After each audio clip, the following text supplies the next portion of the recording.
Hey guys, welcome back to NY Sports MC. Hope you guys had a very Merry Christmas. I know I've been kind of MIA for a while, but as I kind of mentioned before I went off air for a little bit, did have a lot just going on with a new position, different things in my family life. So just kind of took the time to kind of separate a little bit. I don't want you guys to think I'm a fair weather fan, just coming back after 2 straight wins, which obviously that's not what we really wanted at that point in the season. But to try to keep in touch with all you guys, I have been in a lot of Jets 24/7 chats to just be able to chat back with you guys. I actually did participate on 2 of Green Bean's live streams on Sundays during the game as well. So constantly try to just keep engaged with you guys. And I thank every one of you that has been in there asking about me, asking when I was going to make this return. It means a lot, and that's kind of been part of my fuel to come back, is I know that there's plenty of you that want to see what I have to say, which is kind of crazy because I'm just another fan just like the rest of us. But wanted to just come on and say I will be coming back slowly, probably not as much as I was when I first started my channel. But as the off season starts to pick up, I will try to pick it up more as well. My new role should kind of be more in line with a seamless transition at that point. As in the beginning, it was just kind of overwhelming doing what I felt was a job for 2 different people as I was learning my new role. So, but what I want to talk about today is obviously today with the Jets' second win in a row and Jacksonville continuing to tank. We are now officially locked into the number 2 pick. And while this is not what we wanted, right, guys? Hey, I wasn't 100% on board with the whole draft Trevor Lawrence because I kind of got in the headspace of all the different stuff you could get with that 1 pick. I did come around a few weeks back to, hey, if this guy's as good as everybody says he is, I didn't really do my evaluations on any of these people yet. Let's go for it. Let's get him. Let's bring him in here. But obviously that's not an option anymore. I don't think Jacksonville would trade out of this spot. I would not try to trade up to 1. I think you give up way too much just to trade 1 spot. But I will tell Jets fans, this is not as bad as we want to make it seem. And I'm going to get into that more in future videos. Yes, it sucks that we do not have the opportunity to draft that generational talent, but there's still a lot of ways that we can make this team better in the future.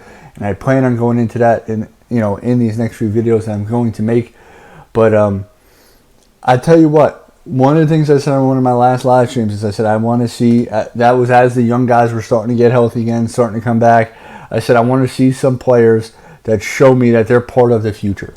Because the first quarter of the season, maybe even the first half of the season, you could probably say, there was nobody. I mean, you were looking around this team and nobody really gave you, that much hope for the future. But now you look at it, I tell you what, we have a very good, very young defensive line. And that gets overshadowed and overlooked and not talked about as much because of how bad the overall team has been this year. But that defensive line has been stellar. I think if you can get a bona fide edge, which maybe we can do in a draft or free agency, I don't know. We'll have to wait to see who's going to be available in free agency. But if you can get like a bona fide edge to go along with these guys in the trenches, what Quinnen Williams was showing in there, Foley Fatukasi, Franklin Myers has been playing well. Nathan Shepard is still a great rotational piece. He's never gonna. I don't think he's ever gonna be that solid starter, but he's that great. You saw what he did filling in for Fatukasi last week. Had a big game. So Henry Anderson even started to play a little bit because he looked god awful last year. I don't envision Henry Anderson being here much longer, but all these other guys are playing very well. So that defensive line is pretty solid. Mims has shown us some stuff. While I would love for them to try to get him more incorporated in the offense, but Mims has shown some good things. The offensive line has shown some good things. I think Becton, for all parts, has played better than I expected coming in. I thought he'd have more struggles in pass protection than he has. So that was very, very good to see. Fant has played well at right tackle. Even the interior of the line, that still needs work. That's where the big work needs to be done on the offensive line. But it has played much better of late. I think Eiflin, I'm not even sure if I said his name right, but he's probably been the best guard we've had this year. And I wouldn't be opposed to bringing him back. Maybe slide him over to right guard if we could bring in Thuney, as we've wanted for over a year now. So, guys, in my upcoming videos, there's going to be some talks about what we can do in the draft, some mocks, and once we officially fire Gase and start to hear some rumors about some coaches, we'll get into that for sure as well. But I just want you guys to know, hey, the team is fighting, right? They're fighting. You heard a bunch of players come out and defend Gase today. That's not what I'm here to talk about, but just the fact that they're fighting, I think that's a culture that Joe Douglas is building. He brought in, 4, 5, 6 captains in a row, whatever it was in that draft, right? He's bringing in these culture changers, and these guys are fighting, and you can't be upset at them for that. Yes, I would have loved us to have the number 1 overall pick and take what everybody's saying is the best quarterback prospect in quite some time. But how do you really get mad at the players for trying, right? If they just give up and none of them are trying, none of them are even giving any effort, now you're like, they all need to be replaced. But at least you could know that these guys are fighting. Yeah, they just don't have enough ammo, right? So we bring in some better players to help some of these guys that we kind of have in place, and we can possibly see something here. So, as I said, Jet fans, I just wanted to kind of come out with the whole Trevor Lawrence being completely out of the equation now, barring something crazy situation. And just say this is not the end. This is not meaning that we're going to stay in the toilet forever. The biggest thing in this offseason is going to be bringing in the right coaching staff.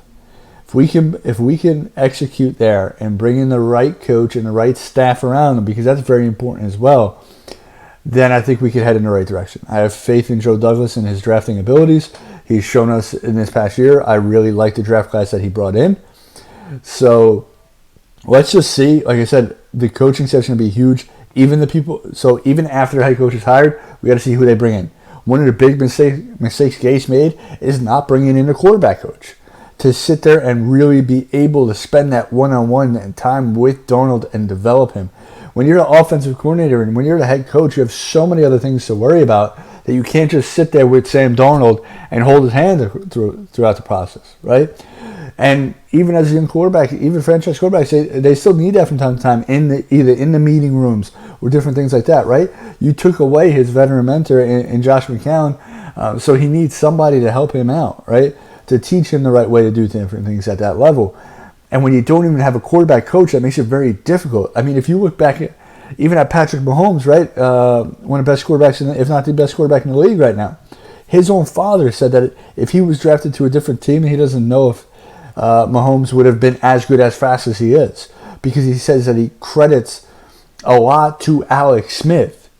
As he sat behind Alex Smith his first year, learned how to be a pro, learned how to study film, learned how to prepare, right? That's important, and Sam has not had that. So the whole coaching staff is going to be very, very important. So let me know what you guys think in the comments below. Are you guys completely done with the team, like some people I know, because we've ruined the tank? Or do you guys still have some hope for optimism with Joe Douglas behind the helm? And if there's any ideas for videos that you want as the offseason gets upon us, just leave that in the comments below, and I'll take it into consideration and make that video for you. I appreciate all the support. Like I said, as I've been in these chats, I look to come back a little bit more now. So excited to see what the future holds for this team. Like I said, I'm not going to sit here and say now we just put our franchise back another several years because we didn't get Lawrence. I think we're in a good spot with Joe Douglas. I think this is still going to be a very desirable location for head coaches that are looking for a new opportunity. Let me know what you think. And as always, Jet up.